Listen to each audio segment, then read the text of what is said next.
ভাইরা আমার, বন্ধুরা আমার,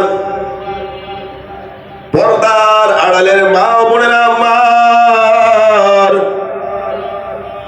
খুব গভীর ভাবে লক্ষ্য করবেন। এই বর্তমান জামানায় শয়তান আমাদেরকে এত পরিমাণ ধোঁকা দিয়েছে, এত পরিমাণ ষড়যন্ত্র শুরু করেছে।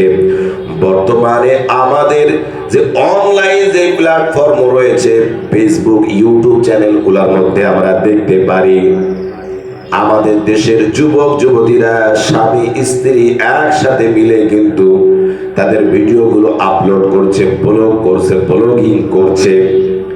অনেক ভাইরা আছেন যে তার নিজের স্ত্রীর সাথে কি খাচ্ছে না খাচ্ছে, কি করছে না করছে, কিভাবে ঘুমাচ্ছে, সব কিছু কিন্তু ভিডিও আপলোড করে মানুষদেরকে জানিয়ে দিচ্ছে।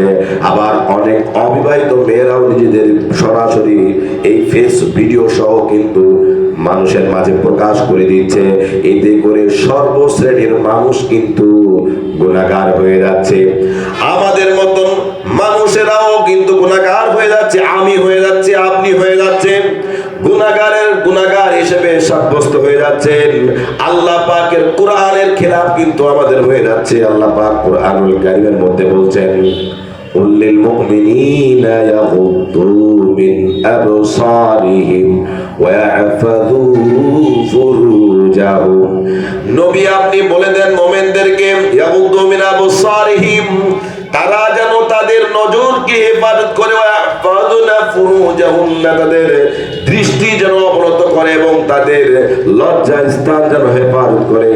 আবার বলছেন অন্য আয়াতের মধ্যে, ওয়াকুল্লিল মুমিনাতি ইয়াগুদুনা মিন আবসারিহিন্না ওয়া ইয়াহফাযুনা ফুরুজাহুন্না।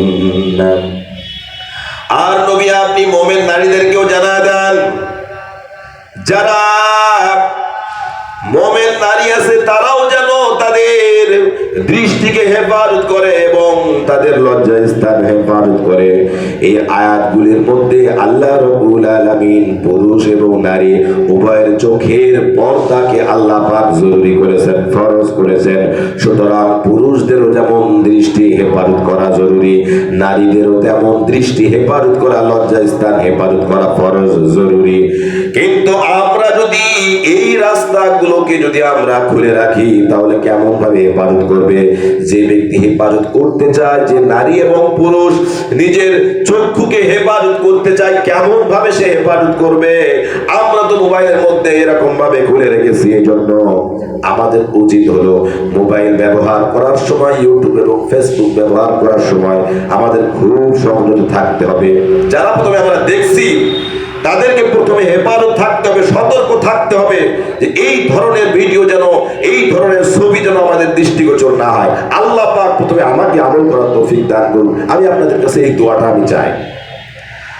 আর সবাইকে বিশেষভাবে বলবো, অবশ্যই আপনারাও আপনাদের দৃষ্টিকে হেফাজত রাখার জন্য ফেসবুক এবং ইউটিউবে সতর্ক থাকবেন, অন্যথায় কিন্তু গুনাহগার হয়ে যাব। আল্লাহ পাকের কাছে কিন্তু আমরা শাস্তির যোগ্য অপরাধ হয়ে যাব, অপরাধী হয়ে যাব। আর বিশেষ করে যারা এই ফেসবুকে আইডি চালান বা ইউটিউবের ভিতরে আপনারা যারা ভিডিও আপলোড করেন, আমি তাদের পায়ে হাত দিয়ে বলছি, বড় জোর করে বলছি, মেহেরবানি করে একটুখানি সংযত হয়ে যান, মেহেরবানি করুন।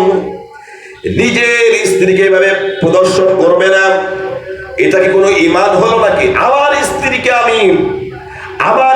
আমি মানুষদেরকে দেখাচ্ছি কিভাবে ঘুমাচ্ছে, কিভাবে গোসল করছে, কিভাবে খাচ্ছে, এইটা আমি মানুষদেরকে দেখাচ্ছি। এটা কি কোনো ঈমান হলো নাকি?